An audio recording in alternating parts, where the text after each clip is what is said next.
como que várias cidades ao redor do mundo passam a se autoproclamar cidades inteligentes. E quando a gente vai olhar para essas cidades, são cidades completamente distintas. Uma cidade recicla o lixo, outra tem mobilidade urbana inteligente, outra um sistema sustentável de iluminação pública. Então a pergunta que fica é, se as cidades inteligentes são tão heterogêneas, o que de fato faz uma cidade ser inteligente?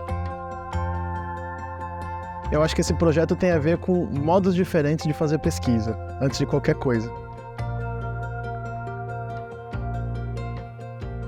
É a oportunidade de aproveitar um edital de pesquisa que tinha alguns temas pré-definidos e experimentar um monte de técnicas envolvendo um tanto de sujeitos, atores, não como apenas informantes ou entrevistados, mas como parceiros de pesquisa. Então esse é um princípio que está por trás desse projeto. Na prática, significa que para nós não bastava entrevistar algumas pessoas ou fazer nós mesmos, os pesquisadores de dentro da universidade, algumas incursões em campo. Nós gostaríamos que esses sujeitos, representados aqui por alguns coletivos, fizessem eles e elas mesmos e mesmas um conjunto de coletas e olhares e registros que nos ajudassem a responder as questões que estão por trás desse projeto. Basicamente o que é uma cidade inteligente? Quais são as manifestações de inteligência de uma cidade? E de que maneira as práticas ou as manifestações de turismo contribuem e participam desse processo? Então eram 2 oficinas, né? Essa primeira parte teórica, nos apresentando, conversando sobre essa cidade que a gente quer inventar e com tarefas de casa para que eles fossem para os seus territórios e produzissem seus roteiros, seus materiais, filmassem. E uma segunda oficina em que a gente editasse, emoldurasse formas distintas de se contar essa história. Graças a uma parceria da USP, a gente está desenvolvendo esse trabalho, né? A gente chegou ao entendimento que seria legal fazer um documentário sobre a comunidade do Rosário, mas não só da sua dimensão religiosa, né? Mas como esse patrimônio ele é um remanescente, né, da conquista, né, e do trabalho de 2 irmandades anteriores, que é a Irmandade de Nossa Senhora do Rosário e a Irmandade de São Benedito, que ambas acabaram, né? E hoje a comunidade do Rosário ela resgata essa memória e tem todo um trabalho que tem ligação à cultura negra. Tem também uma ligação muito forte com essa questão do patrimônio material mesmo, né? A igreja na sua materialidade, a questão da preservação em São Paulo, entre outras questões. A importância dessa festa é justamente trazer, ressignificar que aqui existiu também, né? Como ainda existe, né? O povo negro, o povo indígena, fazer com que as pessoas vejam que o povo negro está aqui ainda, né? A gente tem, né, no nosso imaginário, essa coisa da cidade feita pelos bandeirantes, né, essa construção que teve, né? Depois os imigrantes italianos, né? Mas não, a cidade também tem a sua memória indígena, tem a sua memória negra, né? Que tem tanto valor quanto qualquer outra memória que ajudou a construir essa cidade. Então, um pouco do nosso trabalho que a gente faz enquanto Luraí está dando visibilidade a essas outras memórias, né, que a gente acha que é tão importante quanto qualquer outra que teve para construir a nossa cidade. A superação deles vem de uma organização coletiva, né? Eles não se focam de uma maneira individual, onde cada um tem sua maneira de lidar com os conflitos que acontecem ali na Penha. Eles têm uma organização, tem um coletivo, Luraí, mas por trás também tem a comunidade do Rosário, que é importante ser falado aqui.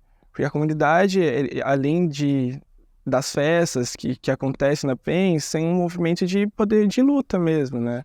Então tem uma frase muito interessante que foi falada pelo Júlio uma vez, que é quando tem algum problema ele lida na gingada da capoeira, que é realmente esse enfrentamento, né? Uma coisa muito importante é fazer essas atividades presencialmente, depois de 2 anos de atividades remotas, na USP Leste, na EAST.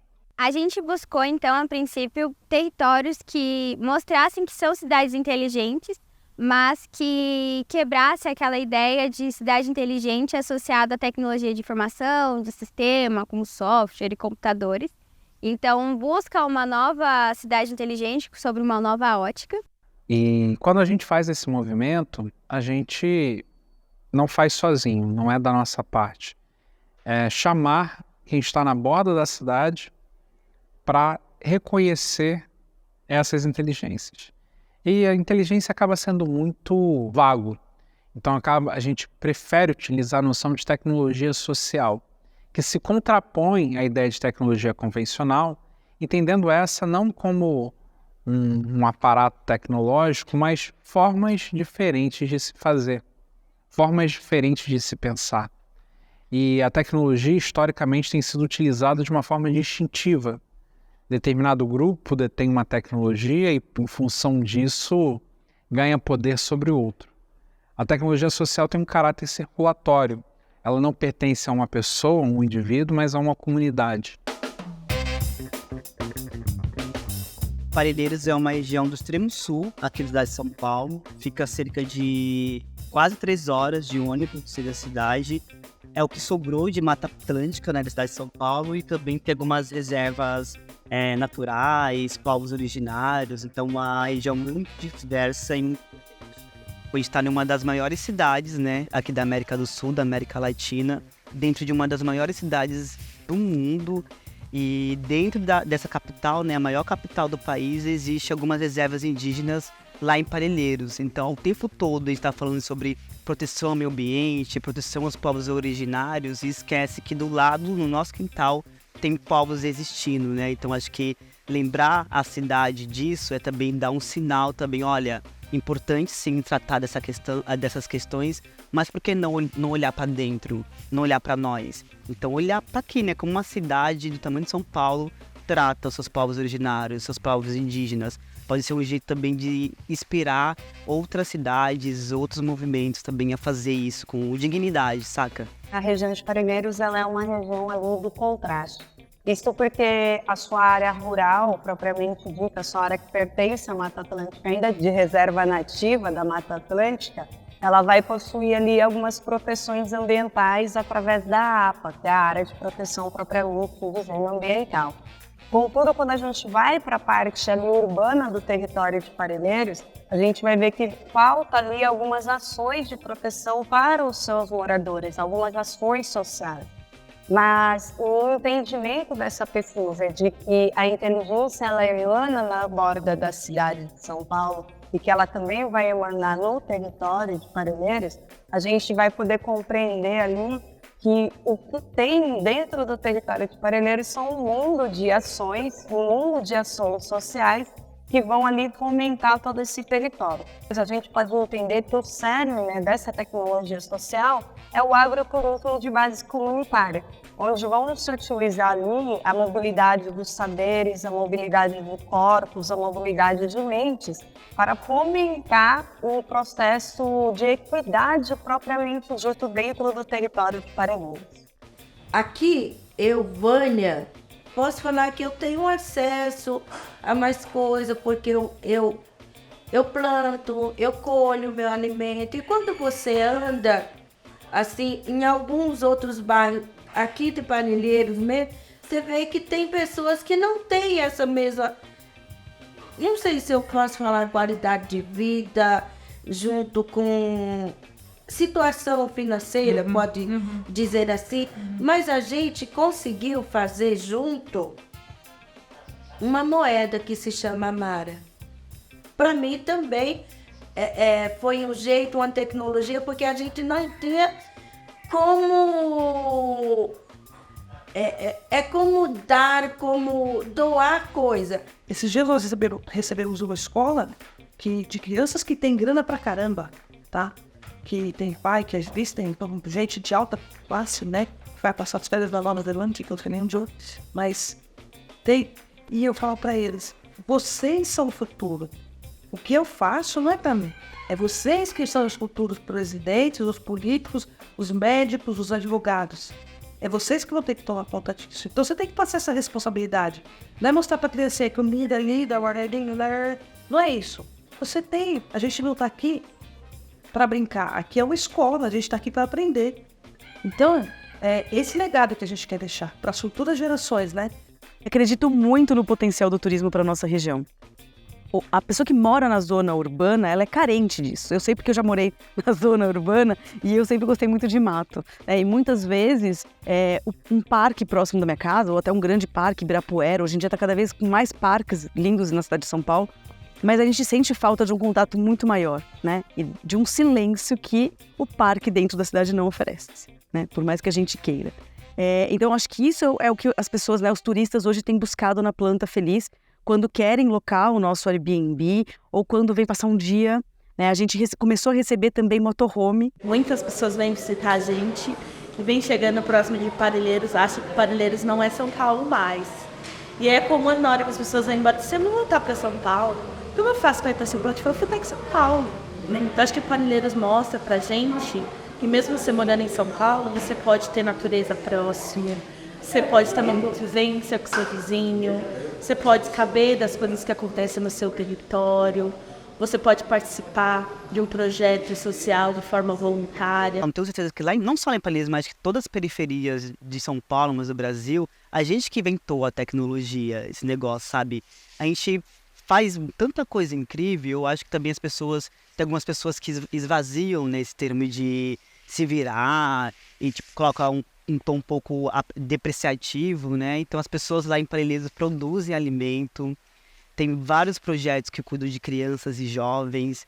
A gente tem criado um ecossistema, né, para se cuidar e pensar o futuro não só daquela região, mas de São Paulo, e isso refletir para o Brasil inteiro. Então acho que se não tem mais coisa tecnológica do que essa, eu não sei o que é. Eu acho que é para além do que ter Wi-Fi, notebook, celular, que são ferramentas importantes. A nossa tecnologia está muito relacionada às pessoas, a olhar no olho, a trocar história, a ter afeto, sabe? É o tato, a nossa tecnologia. O que acaba acontecendo com Perus, por exemplo? Perus se torna um bairro dormitório. A galera vem pra cá, dorme e vai fazer as atividades dela, buscar dinheiro que seja, no centro da cidade de São Paulo. Então acho que seria muito mais inteligente o que a gente faz aqui hoje, né? Que é tentar inverter essa lógica, gerar emprego e renda na comunidade e trazer essa galera todinha para vir aqui, para vivenciar o que é a nossa comunidade, né? Então se ela quer trabalho, ela pode trabalhar aqui, pode fazer e acontecer aqui, quer cultura, lazer, entretenimento, aqui no bairro também tem. E acho que essa é uma perspectiva de uma cidade inteligente, né? Eu acho que a civirologia... Primeiro que a civirologia, ela é nosso método, né? É o método que a gente usa. E quando um monte de gente que mora em Perus resolve falar para o mundo inteiro, o nosso território é um museu, a gente tem um grande acervo, a gente consegue fazer um monte de coisa, eu acho que a gente se virando para eles entenderem que a periferia é muito mais do que a gente pode ver aí nos programas sensacionalistas, né? As pessoas ligam a TV e falam, nossa, na quebrada só tem morte, destruição, essas coisas que a gente sabe que é isso, né? Que passa. E a gente é na contramão disso, eu acho que isso é muito legal, assim, sabe? De a gente falar, olha, tem potência, muita potência na quebrada, muita história boa, muita história de luta, muita história de resistência. Muita gente que pensou isso tudo aqui de forma, né, pacífica, como é que é o nosso caso, né? E isso eu acho que é o jeito da gente se virando para mostrar um outro jeito de enxergar as quebradas, sabe? Infelizmente, a gente vive essa pobreza pela má distribuição de renda do que acontece na cidade. Então, a ideia é quanto mais dinheiro movimentar no nosso bairro, mais potente o bairro fica, né? Então, é essa a ideia de centralizar esse orçamento, que os nossos jovens não precisem pegar o trem lotado para ir atrás de subemprego e sim gerar... trabalhar e morar na mesma localidade a partir de um resgate de uma memória, a partir de princípios e potencialidades que existem no entorno. Então, cidade inteligente para mim é pensar nessa tecnologia, né? Então, quando a gente lia que a Quilombac era um território que buscava ser autossustentável, que buscava trazer as pessoas para o mundo delas e ver que ali elas conseguiam se sustentar, que ali tinha potência. E você chega lá, você descobre por que é assim. Então, eles conseguem fazer toda uma dinâmica que permite que essa tecnologia, que essa inteligência dela seja emanada naquele território. Que a gente se depara com um conjunto de situações, resultados, conteúdos que não são previstos para aquelas pessoas que não vivem essas realidades. E o fato de a gente ter oportunidade de ver e ouvir com os olhos dessas pessoas pode, de alguma maneira, pautar a atuação da própria universidade. Então, no lugar de nós pautarmos aquilo com a nossa visão, com bastante privilégio de dentro da universidade, podemos ter a oportunidade de pautar pesquisas e ações e a atuação acadêmica, científica, universitária a partir daquilo que está chegando com a participação desses coletivos. Isso ficou bastante claro com essas ações e com esses levantamentos que fizemos junto com esses coletivos. Tem sido um esforço contínuo não deixar o que a universidade produz preso nos muros da própria universidade. Então é interessante a gente tentar extrapolar esses muros.